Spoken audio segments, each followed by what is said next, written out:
इतनी चिंता थी डॉक्टर बिटिया की, तो आप करते ना 14 घंटे बाद एफआईआर क्यों दर्ज कराई? ये क्यों नहीं जानने की कोशिश की बंगाल पुलिस ने कि मिस इन्फॉर्मेशन कैसे चली गई बिटिया के पापा के पास, उसके परिवार के पास, कि आपकी बेटी बीमार है या आपकी बेटी की मौत हो गई है? क्यों नहीं बताई सच? या 3 घंटे क्यों इंतजार करवाया उसे? अच्छा, संजय राय को किसने पकड़ा था? कितना घंटे के अंदर में पकड़ा गया था? और महाराष्ट्र में जो बदलापुर में जो घटना घटी थी, जो पीड़ित था, कितना घंटा पुलिस स्टेशन में बैठा कर रखा था? 11 घंटा बदलापुर में। फिर कंपैरिजन मैं बार बार कह रही हूँ संजय सरकार जी। अच्छा चलिए मैं एक बात मैं आपकी मान लेती हूँ कि आपने संजय सरकार को पकड़ा और आपकी सरकार ने बहुत अच्छा काम किया। मैं कहूँ तो सबसे ताली बजवा देती हूँ संजय रॉय। हाँ माफ कीजिएगा, संजय रॉय को आपने पकड़वा दिया, आपकी पुलिस ने पकड़ लिया, तो मैं यहाँ तालियां बजवा देती हूँ। उसके अलावा बताइए तो जरा 3 घंटे जो इंतजार करवाया पुलिस ने, या 7,000 का मॉब जो अस्पताल में चला गया और तोड़फोड़ कर दी, इस पर भी कुछ बोलिएगा बंगाल पुलिस को। देखिए, बंगाल पुलिस तो कार्रवाई कर रहा है, 25 आदमी को पकड़ा गया है और अभिषेक बनर्जी ने ऑलरेडी कह चुके हैं जो आरोपी है उसको कलर देखने का जरूरत नहीं है, उसको इमीडिएट पकड़ा, उसको सजा दिलाओ। ये तो अभिषेक बनर्जी बोला है ओपन। यानी घटना हो जाए उसके बाद आप कार्रवाई करते रहिएगा, वहाँ सबूत बिगड़ जाए। सर हाथरस और उन्नाव पर भी हमने खूब चर्चा की थी, हाथरस उन्नाव पर खूब सवाल पूछे गए थे, लेकिन हाथरस उन्नाव बुलंदशहर ठाणे, चाहे मैं बात कर लूं बदलापुर, चाहे मैं बात कर लूं कोलकाता, बच्ची है, उसे क्यों राज्यों में बांटने पे तुले हैं? वो भी 6 साल के बच्ची की जो बुलंदशहर में हुए थे। इस बात का जवाब नहीं देंगे कि पुलिस ने क्यों देरी की? नहीं, पुलिस तो एक्शन लिया तो संजय राय अरेस्ट हुआ। सुप्रीम कोर्ट ने अभी सीबीआई, देखिए सीबीआई तो अभी 9 दिन से कुछ कर नहीं पाया। सुप्रीम कोर्ट ने अच्छा एक बात बताइए, अच्छा सीबीआई ने कुछ नहीं किया। अच्छा सुनिए ना, अच्छा सुन तो लीजिए। अच्छा सीबीआई ने कुछ नहीं किया, चलिए ठीक है, ये आपकी बात मैं मान लेती हूँ कि सीबीआई ने अभी तक कुछ नहीं किया, उसके हाथ में कुछ नहीं लगा। अभी जो सुप्रीम कोर्ट ने कहा, या सुप्रीम कोर्ट ने आज जो कहा, वो तो आप ही की पुलिस की स्टेटस रिपोर्ट के मुताबिक का है, उसी पर सवाल उठाए हैं। उसी में कहा गया है कि अननेचुरल डेथ कैसे बता दिया आपने, उसी में कहा गया है कि ये 14 घंटे की हेरफेर कैसे हो रही है एफआईआर में, इसका जवाब तो देना पड़ेगा ना। देखिए, एक चीज आपको बताता है, सुप्रीम कोर्ट एक केस देख रहा है, ऐसे देखेंगे ना तो बहुत हिंदुस्तान का डबल इंजन का जहाँ सरकार है ना, तो ऐसा घटना बहुत देखने मिलेंगे। लेकिन बंगाल ना देखेंगे तो नहीं, बंगाल नहीं देखेंगे। अगर आप धृतराष्ट्र हो जाएंगे, गांधारी धृतराष्ट्र आप हो गए ना, जिस प्रदेश में खड़े हैं, जिस धरती पर खड़े हैं, वहाँ की बात नहीं करिएगा और पूरे देश की चिंता जताइएगा। अरे यहाँ तो सुधारिए ना। के जब आप बदनाम करने की कोशिश करेंगे। अच्छा, बेटी के साथ रेप हो गया और इसमें कोलकाता बदनाम हो गया, बंगाल बदनाम हो गया। कन्याश्री में किसको अवार्ड मिला था? यूनेस्को से, हॉलैंड से किसने अवार्ड नहीं? कौन मुख्यमंत्री को मिला? जवाब दीजिए। अच्छा ठीक है संजय सरकार जी, मैं बीजेपी पर बहस करने आपसे आई नहीं थी, मैं आपसे ये जानना चाह रही थी कि बंगाल पुलिस से लापरवाही क्यों हुई। अब माधवी जी, उनका सवाल घूम फिर कर आप पर आता है, अपनी बारी पर चुप्पी साध लेते हैं, मौन साध लेते हैं, और जब बारी आती है दूसरी पार्टियों की तो आपको बेटियों की चिंता हो जाती है। देखिए, मैं बार बार कह रही हूँ कि कहीं पे भी महिला के साथ भी किसी तरीके की घटना घटित होती है, चाहे वो किसी भी राज्य में हो, उस राज्य का जिम्मेदारी उस राज्य की सरकार की बन जाती है कि वो किस तरीके से ये घटनाओं को रोक सके। मैं महिला होने के नाते बात कर रही हूँ, लेकिन मैं ये पूछना चाहती हूँ कि जब तक आप दूसरों की स्थिति को और दूसरों के लोगों को गिनाते रहेंगे, तब तक आप अपनी सुधार कैसे करेंगे? मुझे तो ये समझ में नहीं आ रहा कि जब भी इस तरीके की डिस्कशन हो रही है तो ये लोग हमेशा दूसरे राज्यों में पहुंच जा रहे हैं। अरे भाई, लगातार यहाँ पे जो है, आज जो सड़क पे लोग उतरे हुए हैं, आपने फुटबॉल जो स्पोर्ट्स से जुड़े हुए लोग हैं उनको, डॉक्टर्स को, स्टूडेंट्स को, सब लोगों को पॉलिटिकल कर दिया। भाई, ये जनता की आवाज बन गई है। आज ये स्थिति बन गई है कि बंगाल में इन लोगों को लग रहा है कि राजनीति हो रही है, लेकिन ये राजनीति नहीं है। जब तक ये समझेंगे नहीं तब तक शायद इनको समझाना नामुमकिन है। मुझे बहुत खुशी होती कि अगर एक भी सवाल पे ये अपनी गलती को स्वीकार करते, एक भी सवाल पर ये बोलते कि हाँ यहाँ पर हम चीज़ों को दुरुस्त करेंगे, लेकिन ऐसा कुछ सुनने के लिए नहीं मिल रहा है। मैं यहाँ पे कलकत्ता में खड़ी हूँ, पश्चिम बंगाल की बात हो रही है, मैं आपको पश्चिम बंगाल का जवाब दूंगी, लेकिन मैं एक महिला होने के नाते आपको ये जवाब दूंगी कि अगर महिला के साथ कहीं पर भी बलात्कार हो रहा है तो निश्चित रूप से ये जिम्मेदारी, जवाबदेही जो है प्रशासन की बनती है। लेकिन जानबूझकर क्राइम करना, ये दोनों में अंतर है। ये क्राइम हुआ है, ये जो हॉस्पिटल में हुआ है क्राइम हुआ है, जिसको मुझे बहुत खुशी है और मैं अपना साधुवाद दूंगी।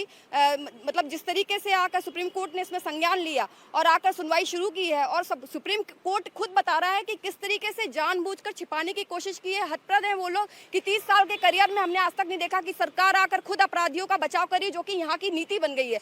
मैं एक महिला होने के नाते कहूँगी कि प्लीज़ आप लोग इस चीज़ का संज्ञान लें कि महिलाओं के साथ अगर ऐसी, और वो भी हॉस्पिटल के अंदर में हो रही है, तो ये आप लोगों को जिम्मेदारी का निर्वाह करते हुए देना चाहिए। एक छोटा जवाब संजय सरकार दीजिएगा, फिर मैं जाऊंगी। नंदीग्राम के लिए बोल देते माधुरी जी, अच्छा रहता। जो अभी आप कोलकाता पर कम से कम 2 लाइन। हम तो कोलकाता नंदीग्राम तो नियर है ना, नजदीक में। तो अभी जो घटना हुई वो नहीं दिख रही आपको? हम तो निंदा किया है, हम तो फांसी मांग रहा है उनसे। हम तो कानून से बोल रहे हैं फर्स्ट ट्रैक कोर्ट में लेकर जितना जल्दी से जल्दी फांसी का सजा मिले।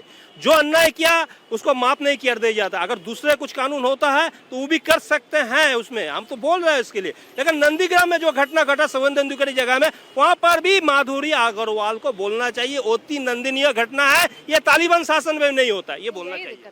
देखिए, अगर बंगाल के अंदर में नंदीग्राम आता है, बंगाल के अंदर बांकुड़ा आता है, बंगाल के अंदर ही संदेश खाली आता है, महिलाओं के साथ अगर ऐसी घटना घट रही है तो किस पे प्रश्न उठता है बताइए? यहाँ की प्रशासन शासन पे उठता है ना। आप बीजेपी को ब्लेम कैसे दे सकते हैं? अगर महिला कहीं पर भी घर्षित हो रही है, যদি कौन हो जाएगा যদি মহিলাটা ঘোষিত হচ্ছে, তাহলে এই জিম্মেদারিটা পশ্চিম বাংলার সরকার। नहीं, अच्छा जिम्मेदारी नहीं, आपके पार्टी का कार्यकर्ता ने नंगा करके किसी को महिला को घुराया जाता है, ये तालिबानी शासन से कम नहीं है। अच्छा ठीक, अच्छा एक मिनट, अच्छा ठीक है, अच्छा ठीक है सर। संजय सरकार जी और माधवी जी, संजय सरकार जी और माधवी जी, देखिए बात ये है ना कि मुझे बात करते करते बड़ी संवेदनशीलता का ख्याल रखना पड़ता है, और मुझे बात करते करते बड़ी परेशानी होती है कि आप लोग एक दूसरे के दोष ढूंढने लगते हैं। कोई ये नहीं ढूंढता कि दोष हुआ कैसे। अच्छा चलिए ठीक है, एक सवाल का जवाब दीजिए। अच्छा एक मिनट, एक सवाल का जवाब दे दीजिए बस। अगर आपकी पश्चिम बंगाल पुलिस ने बहुत अच्छा काम किया तो सीबीआई की जरूरत क्यों पड़ गई इस केस में? ऐसा क्या था कि सीबीआई को टेक ओवर करना? यहाँ बंगाल में एक चीज हो गया, अगर सोचिए लैला मजनून में झगड़ा हो गया, कोई सुसाइड कर दिया है, तो उसको लेके भी बोलते नहीं ये राजनीतिक हत्या हो गया है, इसको सीबीआई जांच करने पड़ेंगे। एक चीज आपको छोटा से बता, अर्जुन चौरासिया बोल के एक आदमी काशीपुर में कहाँ कंपैरिजन? नहीं, पहले इस सवाल का जवाब दीजिए। नहीं तो आपकी तो मुख्यमंत्री ने भी बोल दिया ना कि भाई सीबीआई जांच हो जाए इस मामले में। अगर बंगाल पुलिस ने ये लैला मजनू नहीं, ये ऐसी बात मत करिए, ऐसी बात नहीं संजय सरकार जी, यही तो दुख है ना, यही तो दुख है। राजनीति कर रहे हैं डॉक्टर, आइए इनसे ही जान लेते हैं। आप बताइए मंडल, जितनी बात यहाँ पर हो रही है, कोई भी बात ऐसी हो रही है जो आपकी काम की हो, जो आपकी मतलब की हो, जिससे आपको लगे कि चलिए सरकार हमारे साथ? नहीं, हम लोग चाहते हैं वेस्ट बंगाल गवर्नमेंट हम लोग का साथ होना चाहिए, उन लोग का इस इन्वेस्टिगेशन में मतलब हम लोग का साथ देना चाहिए। लेकिन उन लोग क्या किया, उन लोग पोस्टमार्टम देर किया, पोस्टमार्टम नहीं भी करना चाहते थे। फास्ट उन लोग बोला था ये सुइसाइड का मामला है, उन लोग का जो विक्टिम है उनका पिता माता को यही बोला गया था ये सुइसाइड का मामला है। उन लोग जो वहाँ पे जो आर्जिकल मेडिकल कॉलेज में जो प्रोटेस्टर थे, वहाँ पे जो जूनियर रेसिडेंट थे, उन लोग प्रोटेस्ट किए थे बॉडी लेके, जो यहाँ पे वीडियोग्राफी होना चाहिए, उसके बाद ये हुआ था। अगर गवर्नमेंट हम लोग का साथ देता तो उन लोग पहले से ही यही मतलब पहले से ही पोस्टमार्टम करता, उन लोग पहले से ही जो दोषी है सारे उनको अरेस्ट करता, लेकिन वो नहीं हुआ था। अच्छा भूल जाइए बीजेपी ने क्या कहा, भूल जाइए मैंने क्या कहा। ये तो एक डॉक्टर हैं, आपके कोलकाता के ही हैं, इनके सवाल का जवाब तो दीजिएगा कि इनको भी उत्तर प्रदेश दिखाइएगा। नहीं देखिए, जो घटना घटा है, मैं तो हम पहले से स्वीकार कर रहा हूँ, बहुत घटिया घटना हुआ है। वो घटना पर सवाल नहीं कर रहे हैं, वो बंगाल पुलिस पर सवाल कर रहे हैं। उनको सरकार का साथ चाहिए था जो मिल नहीं पाया। नहीं, सरकार तो इसको पूरा पक्ष में है, पूरा पक्ष में खड़ा है इसको सामने। अभी भी हम लोग इसको पक्ष में खड़ा है, सब इनको दीदी भी उस दिन मतलब जब रास्ता में उतार के ये लोग पक्ष में खड़ी है कैसे? नहीं, एकदम नहीं है।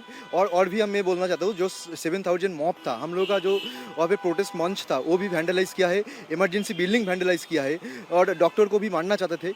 इमरजेंसी बिल्डिंग का 3rd फ्लोर में सेमिनार रूम है जहाँ पे घटना हुआ था, उस बिल्डिंग तक मतलब उस रूम तक वो लोग पहुँचने की कोशिश किए थे।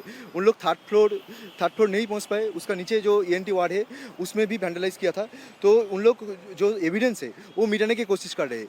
मतलब ये जो मास है ये सारे ऑर्गेनाइज्ड है, ये शायद कोई पॉलिटिकल पार्टी से भी इन्फ्लुएंस हो सकता है, इसका भी जांच होना चाहिए। और हम लोग ये भी जानना चाहते हैं कि उन मास्क के बारे में थोड़ा बहुत लोग अरेस्ट हुआ है, लेकिन उससे ज़्यादा कुछ जांच नहीं हो पाया है। इसके बारे में हम लोग